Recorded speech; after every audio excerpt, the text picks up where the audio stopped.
మనకి ట్రైనింగ్ లో ట్రైనింగ్ లో భాగంగా మనల్ని చాలా కెపాసిటీ బిల్డింగ్ చేయడం జరిగింది. మరి ముఖ్యంగా జెండర్ ఈక్వాలిటీ మీద, జెండర్ బేస్డ్ వైలెన్స్ ఏంటి, జెండర్ ఈక్వాలిటీ ఏంటి, అసలు ఎక్కడ అంటే నాగమణి గారు చాలా బాగా చెప్పారు. సుదీర్ఘమైన ఆమె యొక్క అనుభవాలను మనకు చాలా పంచుకోవడం జరిగింది.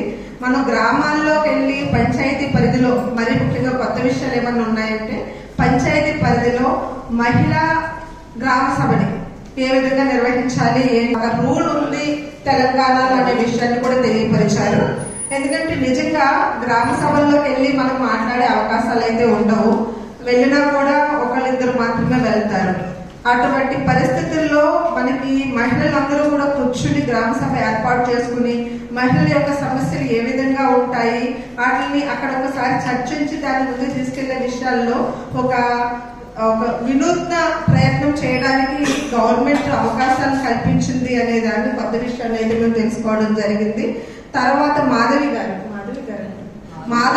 డాక్టర్ మాధురి గారు కూడా ఏంటంటే జెండర్ బేస్డ్ అంటే జెండర్ ఈక్వాలిటీ అనేది ఫస్ట్ మన నుంచి మార్పు రావాలి, మన నుంచి మన కుటుంబాలు మారాలి, మన కుటుంబాలు మారితేనే సమాజం మారుతుంది అనే విషయాన్ని కూడా ఇద్దరు రెండు రకాలుగా వారి యొక్క అభిప్రాయాలు మనకి తెలియపరచడం జరిగింది. అయితే మనం గ్రామాలకు వెళ్ళేటప్పుడు ఏ విధంగా మనం మాట్లాడాలి, ఎలక్టెడ్ మెంబర్స్ మనం ఏ విధంగా అప్రోచ్ అవ్వాలి, వాళ్ళని ఏ విధంగా ముందుకు తీసుకువెళ్ళాలనేది ఈ రోజు ఇంకా చెప్తే బాగుంటుంది. ఎందుకంటే నేను కొంత వరకు నేను మీతో షేర్ చేసుకోవడం జరిగింది. అంటే మనకి ఇంకోటి ఏంటంటే గవర్నమెంట్ నుంచి జెండర్ డిస్క్రిమినేషన్ నుంచి మనం ముందుకు వెళ్ళడానికి మనకి గవర్నమెంట్ నుంచి ఎటువంటి పథకాలు ఉన్నాయి అనే దాన్ని కూడా నిన్న చాలా చక్కగా వివరించడం జరిగింది, దాన్ని రీచ్ అవ్వడానికి. Okay, thank you very much.